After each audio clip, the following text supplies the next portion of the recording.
Good day, my chosen topic is greenhouse effect, pollution, and global warming. Nowadays, we experience this following around the globe. Thus, this is the reality that definitely hit us. Let's talk about greenhouse effect. This is the trapped heat in the atmosphere that produced by gases including carbon dioxide which can warm the planet. For the past century, this was discovered by Irish physicist John Tyndall in 1859, which underpins the science of climate change. The most warming occurred in the past 40 years, and years 2016 to 2020 are tied for the warmest years on record. Human activities are one of the contributors of the crisis that our planet experiences, such as burning fossil fuels that produce huge quantities of carbon dioxide and other greenhouse gases that added to the atmosphere. As far what I remember in my elementary and high school days, this topic is being a numerous. I've heard a lot about pollution, global warming, greenhouse effect.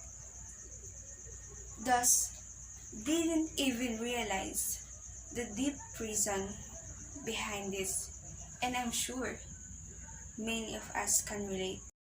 Many years will pass, the pollution, specifically on water and air, is become more complicated, right?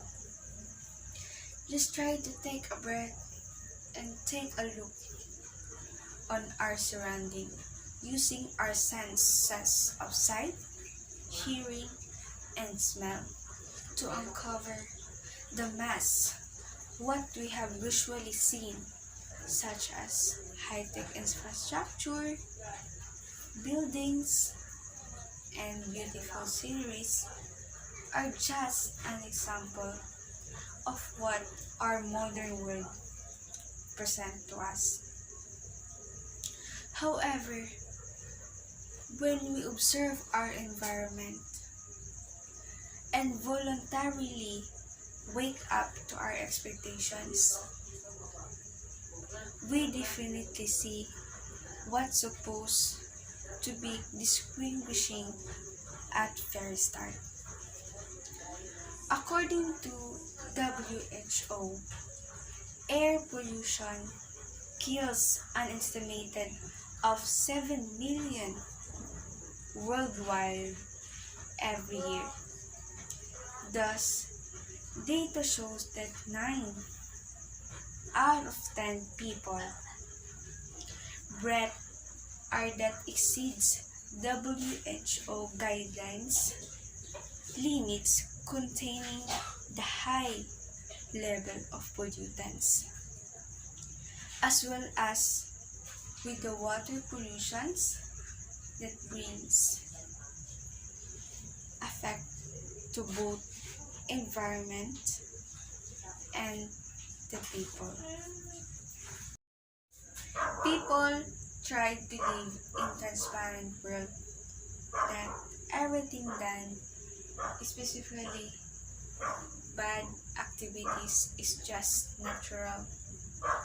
In consequence, the outcome is beyond what we expected and of course, unpredictably, which brings distractions with long-term effects in our lives. The sad facts, humans are blaming the nature itself, why such things exist, and defending their own actions.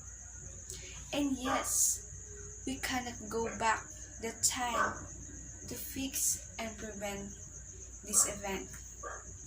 Yet, we have the capability to make change now by unity and believing everything is impossible, rather possible when we are together, aiming for better transition in our world by valuing our environment.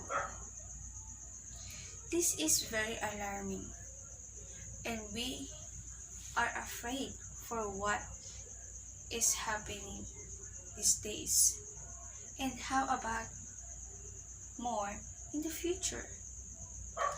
Hence, minor or major actions counts means every action we must be responsible with it and search for possible solutions before it's too late.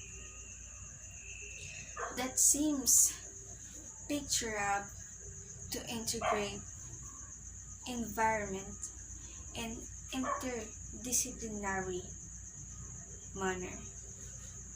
That's all. Thank you.